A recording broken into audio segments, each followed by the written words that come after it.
Now, it is 4 days to Africa's most populous nation, Nigeria's general elections.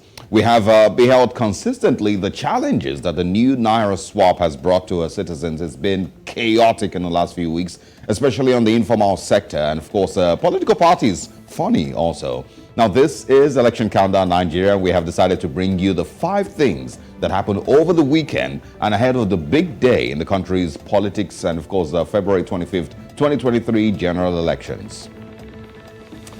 Now, this morning, we, of course, are going to be starting with INEC and security agencies as they have declared that there will be a peaceful conduct of the elections. They are ready and they, of course, are excited about, I believe excited about the elections. Let's take you through some of the things that will be coming up, of course. The security agencies declare readiness for February 25th polls. They, of course, have stated that their men and agencies completely are ready to deal with any security challenges that might occur during the elections. Election violence also in Nigeria's southeast, which did threaten the voting process. But over the weekend, we got to see very, very sad pictures of some anti-electioners, who were killed. And we also, of course, got to see that 10 APC governors did meet and strategize ways of securing electorate's vote in the wake of the Naira swap and the controversies and the confusion in the build-up to the elections. There, of course, has been multiple, and different bits of confusion in the APC. We also got to see protests and movement restrictions that may surface on election day. These are, or election eve rather. These are some of the things that we will be talking about. Officers have already put out messages asking their staff to maybe stay at home in the build-up to the elections, maybe 2-3 days to the elections. And also 5 things to know also. We will be staying alert ahead of the presidential election on February 25th. These are some of the things that you need to know. And of course, so we'll share with you details on Election Countdown Nigeria. Let's take a break. Stay with us.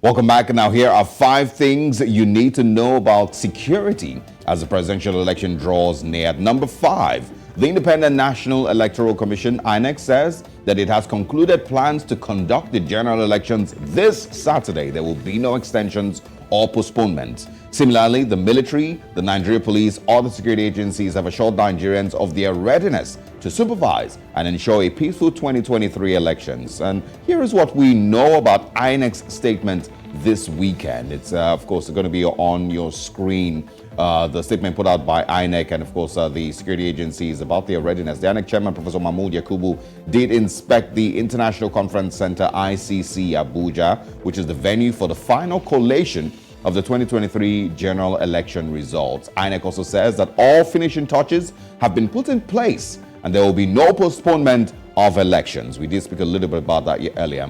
Presidential candidates also are to sign a final peace accord on Wednesday, February 22nd, 2023. And of course, the FRSC is set to deploy 21,783 personnel, 769 patrol vehicles, 139 ambulances, and 33 tow trucks.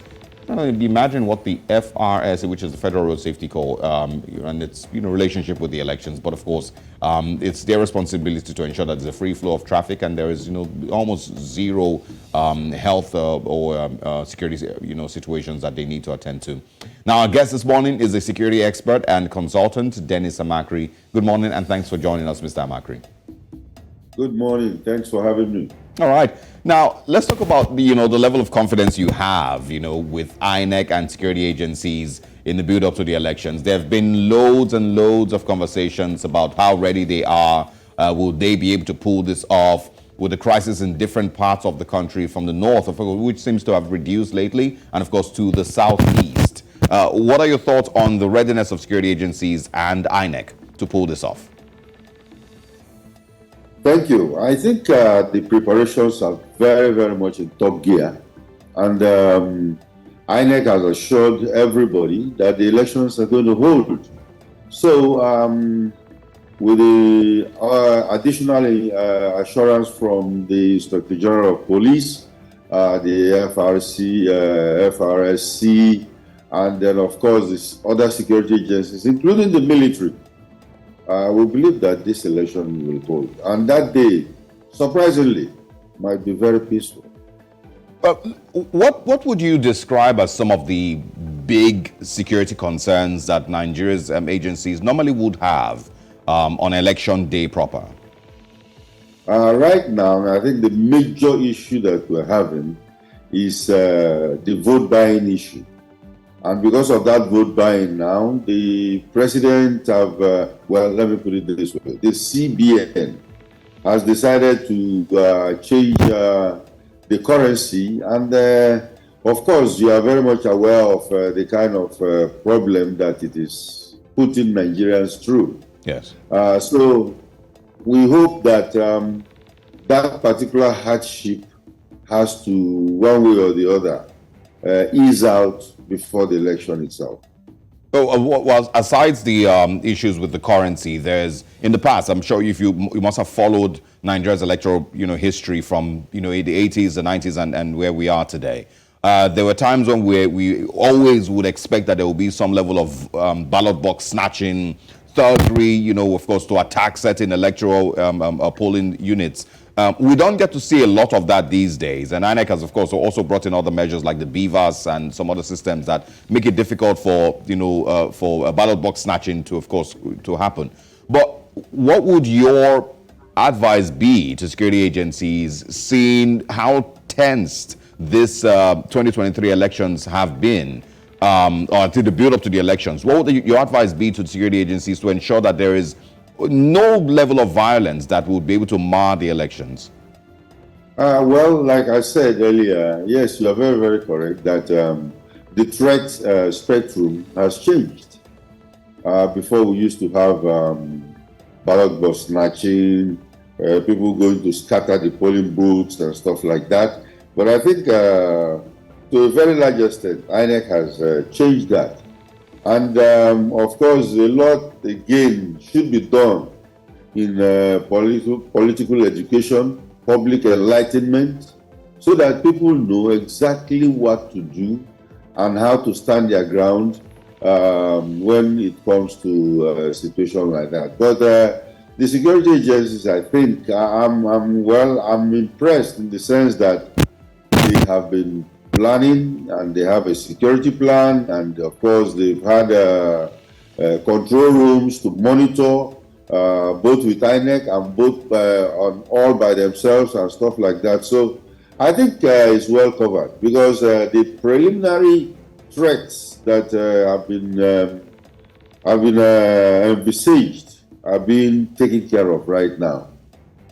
And also, can you share your views on the southeastern part of Nigeria? There's still the presence of the, ESN and the IPOB and some of all those groups that in the last couple of months or maybe even years have continued to threaten Southeasterners that they should not be a part of the elections, that they should not vote. We've also seen video clips and, pictures sometimes where they attacked, innocent Nigerians who were trying to be a part of that process. So, do you think that the security agencies have done well enough in that regard? Over the weekend, I got to see some pictures, about 5 or 6 of them that were reportedly shot after a gun duel with police agent or security agencies. So do you think that the security agencies have handled that part of the country well enough, the southeastern part? Well, what the security agencies should do is to make sure that there is a safe environment for people to come out and vote. But I am also very impressed that they're not giving these bad boys a breathing space. Because you see, what are you agitating for? What are you really agitating for in the eastern part of Nigeria? When the candidates are there, in fact, let's say now that it has gone back to the tripod that we had at Independence. We have a northerner, we have somebody who is from the western part of the country, and we have a southeasterner. So if there is any agitation, I think the only agitation you can do at this time is to go and cast your vote. But if you don't, and then you scare people, telling them not to sit at home, stay overseas, and be telling people in Nigeria, Why didn't that person come back to Nigeria to come and tell people that and lead that protest? So I think the security agencies are on top of it, and like I said, the military is going up for a mopping up exercise. Where it will be. I think the environment will be clear for people to go and vote. Okay, no, you may also just go on a little bit with the military and the presence of the military in the electoral process. It has put some fear in people who, of course, might be having a rethink about coming out to vote that day because they're not certain of their safety. In the last couple of days, we've also seen more and more pictures and videos of army personnel, in Lagos State and a few other places. Do you have any clues as to why this might be happening and, what effect this will have? I think what the military is doing at this time is what they call a show of force. Like yesterday in Port Harcourt, the Navy was out there and, parading around and telling people that, look, we are around. It also shows, it also builds the confidence among the citizens that we could go, because from what they are doing, what these bad boys are planning to do is to discourage people from coming to vote. And then, of course, the military has promised patriotically that they are going to make sure that nobody stops people from coming out to vote, supporting the democratic process. So we have it even in Lagos, we have it in Rivers State, we have in other parts of the country.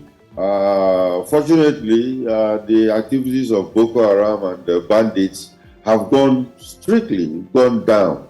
But all the same, I think all of them are ready for any kind of eventuality that is going to cause any problem on that day.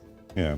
I think, before we go, we're also going to speak about post-election violence and, if there are any expectations with regards to that.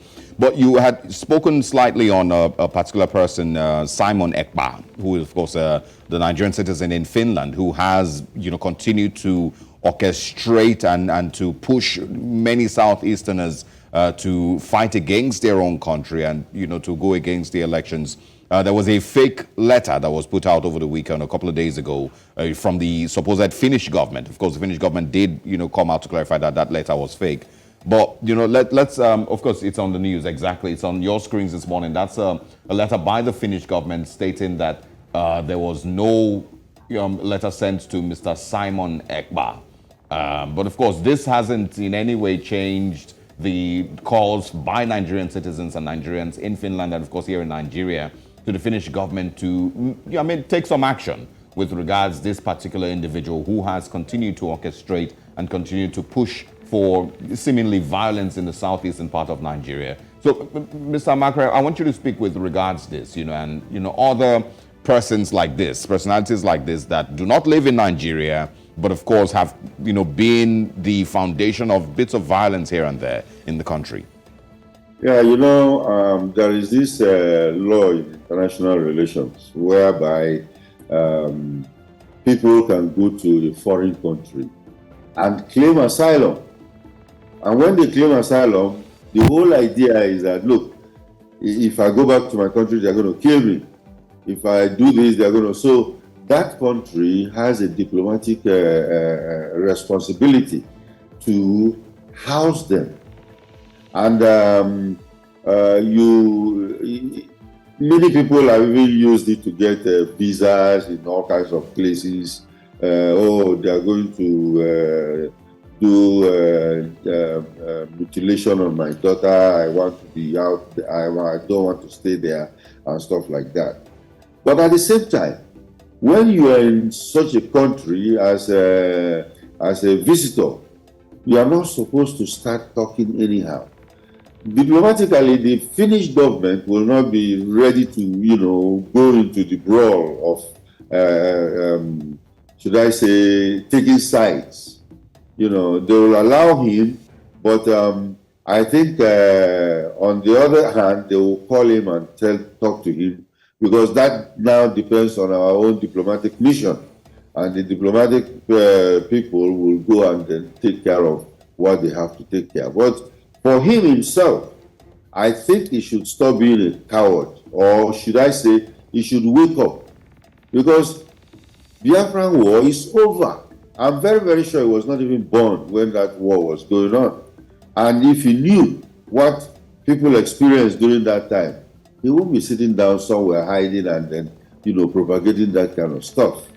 There are many people in Nigeria, Igbos, who are trying to reintegrate into the society.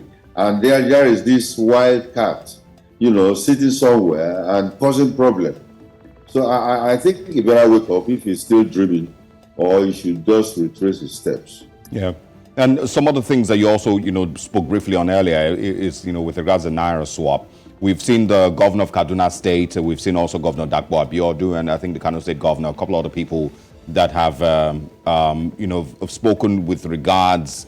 I encourage people to go on with using the current Naira note, without going with the president or the CBN's directive.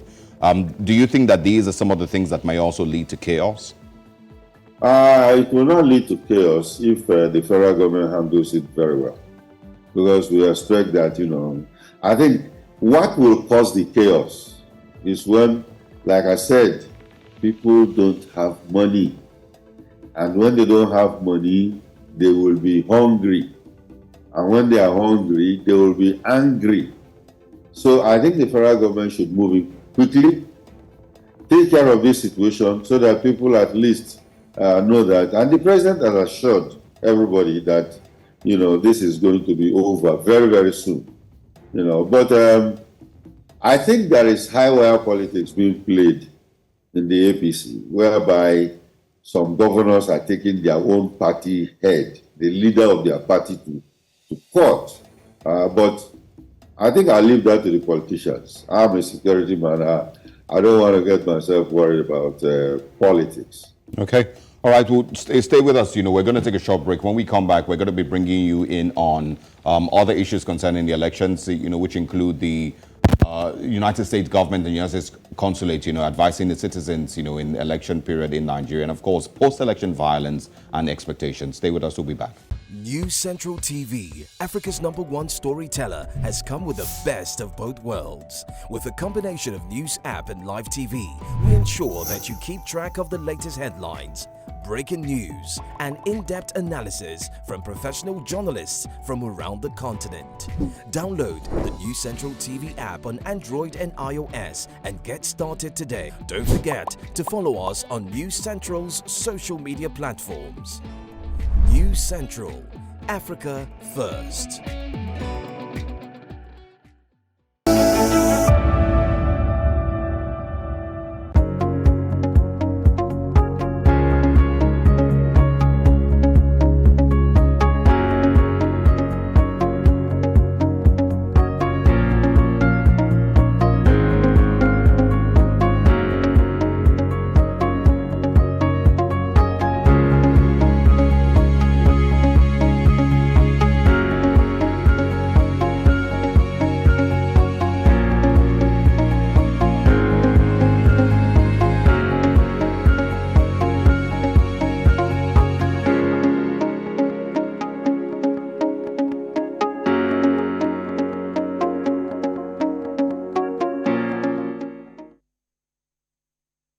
Welcome back to Election Countdown Nigeria. We're still speaking with Dennis Amakri, who's a security consultant. And we're speaking this morning on 5 things you need to know just before the elections in Nigeria. Now let's move to our number 3 on 5 things that you need to know. With just barely 5 days to the presidential and National Assembly polls slated for Saturday, February 25th, 10 APC governors have held a critical meeting between the national chairman of the All Progressive Congress, Senator Abdullahi Adamu, and state chief executives at the national headquarters of the party on Sunday. Part of what was discussed was the new Naira notes redesign and state of security, including friction within the party. And still speaking with Mr. Amakri, you did hear what the governor of Kaduna State said, discrediting the #1 citizen's power to call for calm and the use of the old 200 Naira note as legal tender. Now, in the last couple of days also, Mr. Amakri, I'm sure you must have also heard, from Nigerians, You must have also heard from, the petty traders, the people on the streets, the people who do not, do transactions of 10,000 or 20,000 naira. They're the ones who maybe will feel the brunt of these issues the most. And then I think sometime last week there was also protesting in Lagos State and a few other places. The president then, over the weekend, put out a statement, a video telling Nigerians to please be calm. Does President Muhammadu Buhari, as it stands, have, do you think Nigerians will listen to him? Because we're talking about hunger. We're talking about people not being able to do their businesses, not being able to get money from the banks, not being able to eat. And these are people who live day to day on these bits, petty, trading that they do. Will that word be enough? The message from the president, would that be enough to convince Nigerians to not protest, to not attack the banks, to not attack businesses across the country? Okay, I think the president has said it all. And I think he's a man of integrity. He's going to keep to his words that this week something is going to happen. And I believe him, that this is, I think something will happen, because he will not sit back and then watch Nigerians go hungry. Because if they are very hungry and angry, they might even decide not to come out to vote. Because how can you be hungry and standing in line to vote for a politician? So I think something will be done about it. About Kaduna State Governor, I don't know. I think he says a lot of things and he recants on it. But I don't know the version of politics he's playing. But I think for whatever you say in the political arena, it also describes who you are. So I think I'll leave him to the Nigerian public to judge what he's up to. But I know he's playing some kind of funny politics, and that is for him. Yeah. All right. And then number two this morning, we're, of course, also looking at the United States and other foreign embassies, consulates rather, warning their citizens and, giving them security advice against not being prepared. And, of course, should in case protests and rioting and restriction of movements are put in place ahead of the elections, in any emergency situations that might occur in Nigeria. It also says the citizens in the country should have at least 3 days of food and water in case movement is restricted. Also have a pre-packed bag containing travel documents, medications, toiletries, cash, clothes, and other things in case of relocation from residents, and much more information. Now, Mr. Makri, now I want us to, of course, get to talk about, the possibilities of unrest post-elections now, because we're just a couple of days away, and I'm not certain if there will be any issues before the election. But let's talk about post-election violence. But we'll get you to talk about that when we come back from this break.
Welcome once again to Election Countdown Nigeria. The conversations continue this morning in the build-up to Nigeria's next general elections. And we're speaking this morning with security consultant Dennis Amakri. Now, Mr. Amakri, now let's bring you in on post-election violence. If you remember, in 2007 or 2011, one of those years, there was a major crisis after the elections that led to dozens of people killed in the northern part of Nigeria and maybe other places.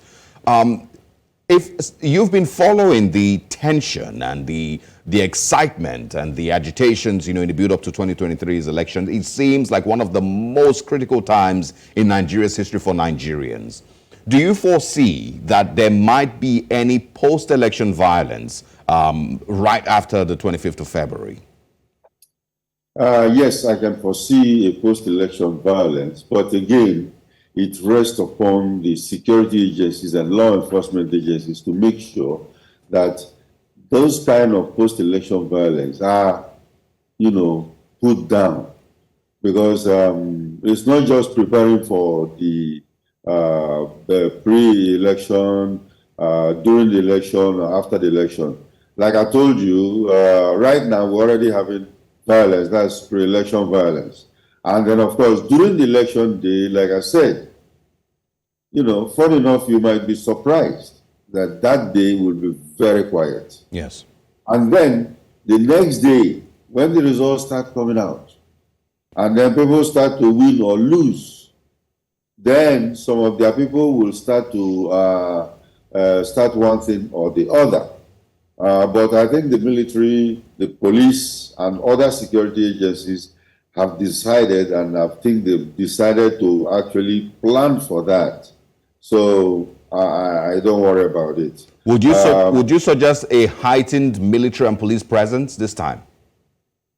Of course, right now, because you see, this particular election is a very crucial one. It's a very crucial election, which I think the threats are mainly existential for Nigeria.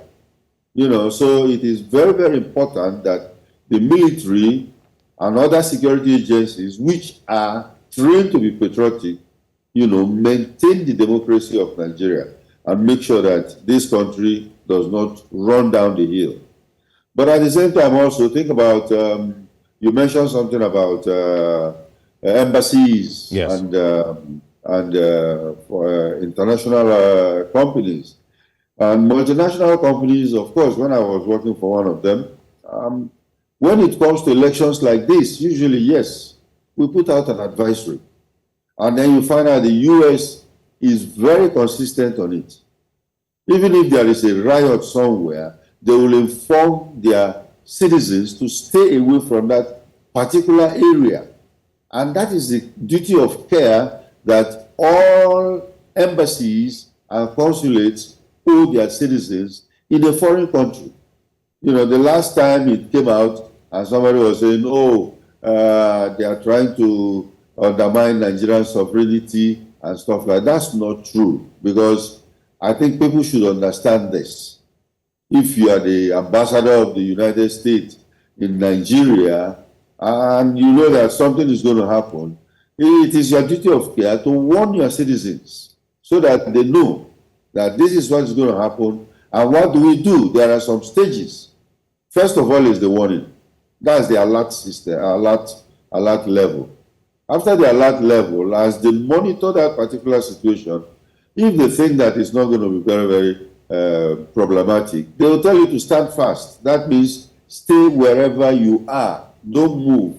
Like you said, fill up your house with food, and then make sure that you don't go out to start looking for food. Yes. Then, of course, the third phase, which is red alert, is when they have to evacuate.